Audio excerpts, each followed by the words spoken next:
মানুষের সেবা করার আবার যেন সেই শক্তি আল্লাহ বেগম।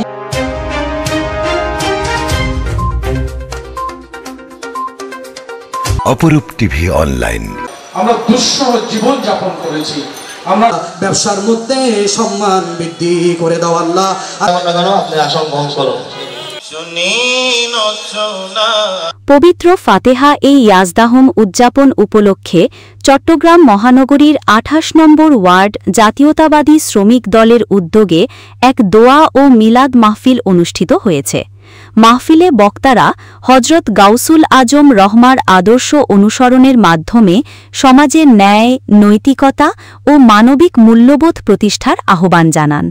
বাংলাদেশ জাতীয়তাবাদী শ্রমিক দল চট্টগ্রাম মহানগর সভাপতি পদপ্রার্থী নজরুল ইসলাম নিয়াজির সভাপতিত্বে অনুষ্ঠিত হয়েছে।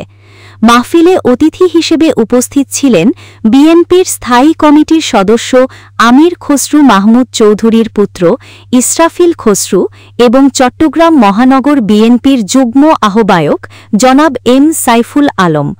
সঞ্চালনে ছিলেন ফার্নিচার স্টিল মালিক সমিতি সাংগঠনিক সম্পাদক মোহাম্মদ ইউসুফ, ডাবলমোরিং থানা সাবেক শ্রমিক দলের সাধারণ সম্পাদক আবু বক্কর সিদ্দিক তপন, ২৮ নং ওয়ার্ড সাবেক শ্রমিক দলের সভাপতি মোহাম্মদ শাহজাহান, ২৮ নং ওয়ার্ড সাবেক শ্রমিক দলের সাধারণ সম্পাদক মোহাম্মদ জাহাঙ্গীর, ২৮ নং ওয়ার্ড সাবেক শ্রমিক দলের সাংগঠনিক সম্পাদক মোহাম্মদ নাসির, মোহাম্মদ নাজিম, মোহাম্মদ আব্দুর রহমান, মোহাম্মদ সেলিম এছাড়াও দলের অন্যান্য স্থানীয় নেতৃবৃন্দ মাহফিলে অংশ নেন। আলোচনায় অংশ নেন বিশিষ্ট ইসলামী বক্তা পীরজাদা শাহ সুফি সৈয়দ আহমদুল হক মাইজ বান্দারি, মুফতি মোহাম্মদ আলমগীর হোসেন কাদেরি এবং মাওলানা মোহাম্মদ আব্দুল কাদের সাকিব আল কাদেরি। বক্তারা হজরত গাউসুল আজম রহমার জীবন ও আদর্শের বিভিন্ন দিক তুলে ধরেন এবং তা অনুসরণ করে সমাজের শান্তি, সম্প্রীতি ও নৈতিকতার ভিত্তি মজবুত করার তাগিদ দেন। মাহফিল শেষে মোনাজাতে দেশের শান্তি ও জাতির কল্যাণ কামনা করা হয়। একই সঙ্গে বিএনপি চেয়ারপারসন বেগম খালেদা জিয়ার আশু রোগমুক্তি এবং দলের ভারপ্রাপ্ত চেয়ারম্যান তারেক রহমানের সুস্বাস্থ্য ও দীর্ঘায়ু কামনা করে বিশেষ দোয়া করা হয়। আল্লাহ যারা শ্রম দিয়েছেন ব্যবসার মধ্যে সম্মান বৃদ্ধি করে দাও আল্লাহ। মানুষের সেবা করার আবার যেন সেই শক্তি আল্লাহ বেগম।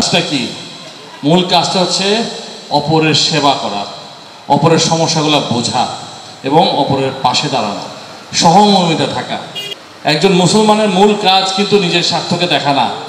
একজন মুসলমানের নিজ কাজ, আসল কাজটা কি? পাশের বাসায় যদি কেউ বিপদে থাকে, কারো যদি কোনো অসুবিধা হয়ে থাকে, আমাদের মূল কাজটা হলো তাদের পাশে গিয়ে দাঁড়ানো। আমাদের ধর্ম ইসলাম আমাকে তাই শিখায়, অপরের পাশে দাঁড়াতে আমাদেরকে শিখায়। কাজে আমরা যার যা হক সেটা যেন তাদেরকে বুঝিয়ে দিই। তৃতীয় হলো আমরা দেখেছি কিন্তু ৫ই অগস্ট ২০২৪ সালে একজন জুলুমবাজ নারী, একটি জুলুমবাজ সরকার কিন্তু জনরোষে পড়ে পালাতে বাধ্য হয়েছে। এই যে জুলুম সে করেছে ১৫ বছর বাংলাদেশের মানুষের উপরে, মানুষ তার উত্তর দিয়েছে কিন্তু, এবং আল্লাহ তাকে মাফ করেন নাই। কাজেই জুলুম যেন আমরা না করি, আমরা একজন মুসলমান হিসেবে যেন একজনের পাশে দাঁড়ায়, অপরের উপরে জুলুম যেন আমরা না করি। ৪ নম্বর আমি শিক্ষা আমার পরিবার থেকে যা পেয়েছি এবং আমার ধর্ম আমাকে যা শিখায় হচ্ছে যতটুকু সম্ভব সত্যি কথা বলতে হবে। আমরা মানুষ সব সময় হয়তো সত্যি কথা বলতে পারি না, অনেক ক্ষেত্রে আমরা মিথ্যা কথা বলি, কিন্তু আমরা যেন এমন মিথ্যা না বলি যার অন্যের ক্ষতির কারণ হয়। যদি মিথ্যা কথা বলি মাঝে মধ্যে বলো, আমাদের মিথ্যা কথা বলতে হলে অনেক ক্ষেত্রে বাধ্য হই, কিন্তু আমরা যেন আল্লাহ থেকে মাফ চেয়ে কিন্তু এমন কথা যেন না বলি যাতে অন্য কারো ক্ষতি হয়। আমরা যেন এই জিনিসটা খেয়াল রাখি। কাজে এই কয়টা জিনিস আমার মনে হয় আমাদের সবসময় মনে রাখা উচিত, যে আমরা যেন এইগুলো জিনিস কথাগুলো, এই জিনিস ব্যাপারগুলো যেগুলো আছে, এই যে 4টা পয়েন্ট বললাম, এটার উপরে যেন আমরা আমল করি। আর একটা কথা হলো, একজন মুসলমান হিসেবে আমাদের দুইটা জিনিসের মধ্যে তফাৎ বুঝতে হবে কিন্তু। আর যদি আমরা চেষ্টাই না করি, আল্লাহ আমাদেরকে ক্ষমা করবেন না। কাজে আর বেশি কিছু বলবো না। আপনারা সবাই ভালো থাকবেন, দোয়া করবেন, আমার জন্য দোয়া করবেন, আমার পিতার জন্য আমির খসরু মোহাম্মদ চৌধুরীর জন্য দোয়া করবেন, আমাদের নেত্রী বেগম খালেদার জন্য দোয়া করবেন। উনি 15টা বছর অন্যায়ের বিরুদ্ধে আপোষহীনভাবে কিন্তু ফাইট করে গেছেন মানুষের জনগণের অধিকারের জন্য। উনি কিন্তু অন্যায়ের সাথে কোনো আপোষ করেন নাই, এবং এই যে ইসলামের যে মূল প্রিন্সিপাল উনি কিন্তু অক্ষরে অক্ষরে ফলো করছেন, অন্যায়ের সাথে আপোষ করেন নাই। ঠিক আছে, নিজে নিপীড়নের শিকার হয়েছে কিন্তু অন্যায়ের সাথে আপোষ করেন। আমরা যেন তার এক্সাম্পলটাকে ফলো করি, এবং আমাদের নেতা জনাব তারেক রহমান সাহেব দোয়া করবেন, যিনি এই দেশটাকে নিয়ে চিন্তা করছেন, এই দেশটাকে নিয়ে এগিয়ে নেওয়া যায় তাকে নিয়ে চিন্তা করছেন, এবং রাষ্ট্র পরিচালনার ক্ষেত্রে আমরা মানুষকে কী কী দিতে পারি এসব নিয়ে কিন্তু কাজ করছেন, চিন্তা করছেন। কাজেই এতটুকুই বলবো, এবং বাংলাদেশের সকল মানুষের জন্য দোয়া করবেন, আমরা যেন ভবিষ্যতে সুন্দর বাংলাদেশ দেখি, এবং একটা সুন্দর বাংলাদেশ একতাবদ্ধভাবে গড়ে তুলতে পারি। একটা দেশে যে বিভাজন থাকে, দেশ কি করা সম্ভব? দেশ গড়া সম্ভব না।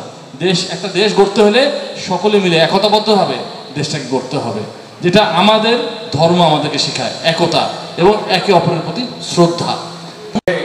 একটি নতুন নির্বাচনে, যে নির্বাচনে মানুষ নির্বিঘ্নে ভোট দিয়ে তাদের জনপ্রতিনিধি বানাতে পারবেন, যে জনপ্রতিনিধি পার্লামেন্টে যাবেন, আপনার কথা বলবে, মা বোনদের কথা বলবে, ছাত্রের কথা বলবে, শিক্ষকের কথা বলবে, উন্নয়ন উৎপাদনের কথা বলবে।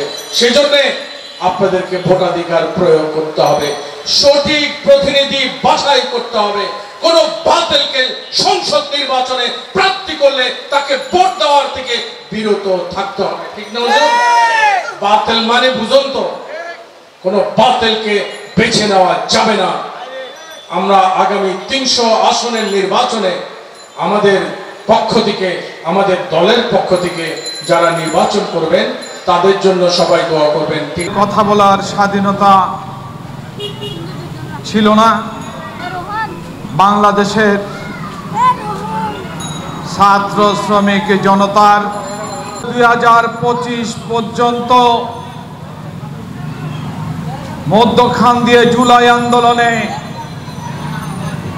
যারা আহত নিহত হয়েছেন, এবং আমাদের কিছু বিশিষ্ট শ্রমিক নেতা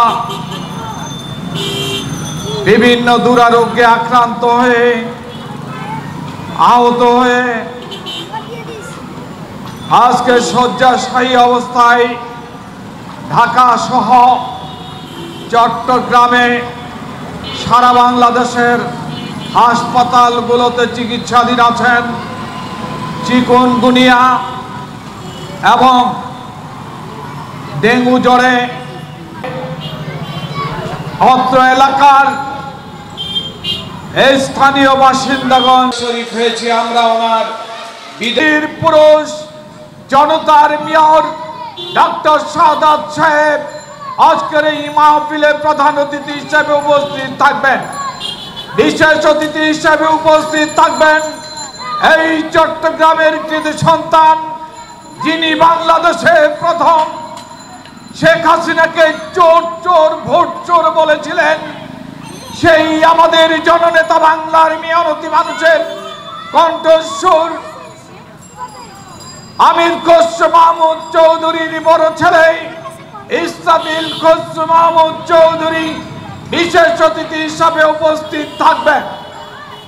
প্রধান বক্তা হিসাবে উপস্থিত থাকবেন আমাদের 9 আসনের প্রার্থী, বিগত 16 বছরে আন্দোলন সংগ্রামে যার অতুলনীয় আন্দোলন সংগ্রামে অবিস্মরণীয় এক ব্যক্তিত্ব, সে আমাদের এই স্থানীয় এনায়েত বাজারবাসী।